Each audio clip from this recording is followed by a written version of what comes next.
ভাইরা আমার, আল্লাহর জমিনে যত হারাম উপার্জন আছে, এই হারাম উপার্জনের মধ্যে সবচেয়ে নোংরা, সবচেয়ে জঘন্য হারাম উপার্জন হলো সুদের হারাম উপার্জন।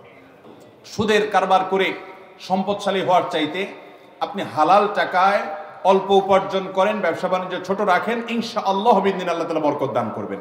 বরকত ভিন্ন জিনিস, সম্পদ আহরণ করা ভিন্ন জিনিস। হারাম টাকা অনেক কামাই করলেন, সব হাসপাতালের ডাক্তারদেরকে, চাঁদাবাজদেরকে, মাস্তানকে, অমুককে তমুককে দিয়ে শেষ করলেন, মানুষ লুটপাট করে নিয়ে গেল। এটাকে বরকত বলে না। আপনি যতটুকু উপার্জন করবেন, ভোগ করতে পারবেন, নিয়ে যেতে পারবেন দুনিয়াতে এবং আখেরাতে, সেটা হবে হালাল উপার্জনে। অতএব হারাম থেকে বাঁচার জন্য ইমানের শক্তি দরকার। আল্লাহ আমাদেরকে সেই তৌফিক দান করুন।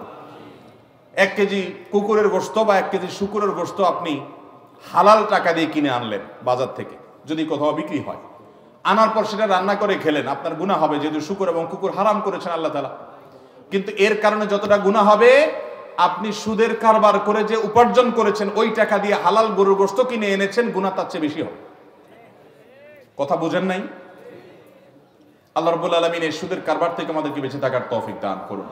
সুদের 10টা ভয়ঙ্কর দিক কোরআন হাদিসের আলোকে আসছে। আমি দীর্ঘ হয়ে যাবে, সেদিকে যাচ্ছি না।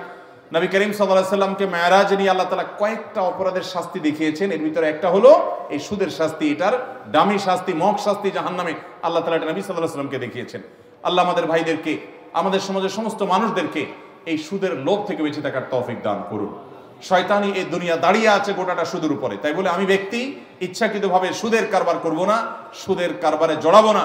আল্লাহ তাআলা আমাদেরকে সেরকম ঈমানি শক্তি এবং তওবা করার তৌফিক দান করুন। আস-সুন্নাহ ফাউন্ডেশন, উম্মার স্বার্থে সুন্নাহর সাথে।